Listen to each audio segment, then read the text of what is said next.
Welcome to the Real News Network. I'm Jessica Devereaux in Baltimore. Efforts to agree to a political solution in Syria just took a turn.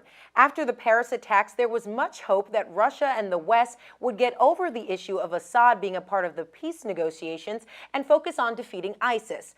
But now President Obama has thrown cold water on that plan for a quick political transition in Syria and instead is standing by his previous position that Assad must go. Let's take a listen. I do not foresee a situation in which we can end the civil war in Syria while Assad remains in power. And by the way, that's not a matter of my decision making. Even if I said that was okay, I still don't think it would actually work. You could not get the Syrian people, the majority of them, to agree to that kind of outcome. Now joining us to discuss the president's stance is our guest, Vijay Prashad. Vijay is a professor of international studies at Trinity College. Thank you so much for joining us, Vijay. Pleasure, thanks. So, Vijay, do you see America's attachment to get rid of Assad as actually hurting their efforts to degrade and destroy ISIS, which they say is their objective? And if so, why won't the U.S. give up the claim to see Assad go? Well, it's a fascinating problem that the Americans face. Yes, in Vienna, 17 countries are around the table again. Yes, they've come up with the framework for a political transition, which would, of course, lessen some of the tension inside and around Syria. Yes, all these things are happening. And then President Obama goes on Italian television and says that Assad must go. There is no question. This is an interesting problem that the Americans have set for themselves. And I feel like some of this is a consequence of much broader entanglements than merely the politics of the State Department.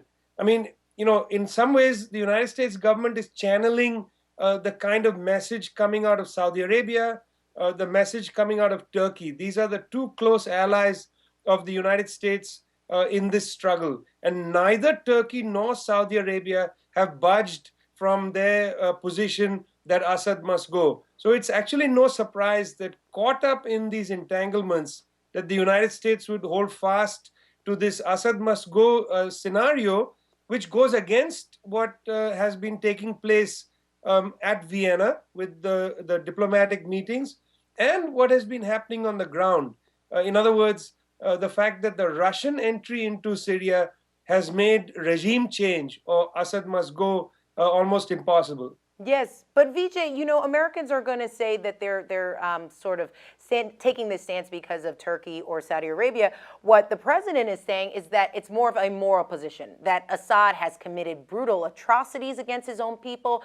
President Obama said essentially the Syrian people wouldn't even accept a future with Assad in the picture. What's your response to that? Well, I mean, let's not get into hypocrisies and that there are other leaders in the world. People with blood on their hands should not be given, a second life or whatever.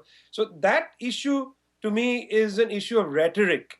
The United States says somebody is got blood on their hands, they should go. Meanwhile, the United States is very close to the current head of government in Rwanda, who has blood on his hands from sending in the M23 rebels into the Congo. So, this is a game in international foreign policy where leaders say this thing about, the other people that they don't like. Fine. The question isn't really moral here, or the question isn't the morality of Mr. Assad. The question is that you have a country which has been destroyed. You have perhaps 250,000 people dead, half the population displaced. You need to find a practical and pragmatic approach that minimizes the suffering in Syria and starts to draw down the bulk of the fighting which has been in Western Syria, not in the ISIS area.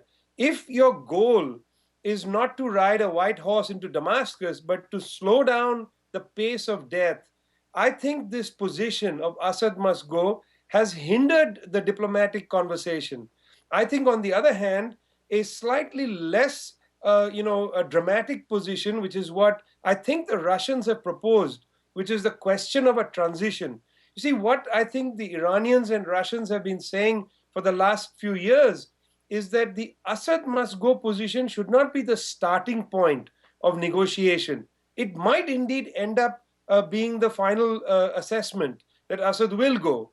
But you cannot start there. If you want to start there, you close off or foreclose any diplomatic possibility. So I think, either you want to be this moral champion and hold on to some kind of, burnished ideals, which we know because they are hypocritical, or you take the more practical and pragmatic issue and say the real morality isn't the crimes of Assad. The real morality here is the question of the suffering of the Syrian people. Yeah, and the suffering of the Syrian people usually isn't at the forefront of a lot of these negotiations. So, Vijay, what would be alternatives to what the United States is currently doing in the region? And especially if you take into consideration that the major goal right now is to defeat ISIS.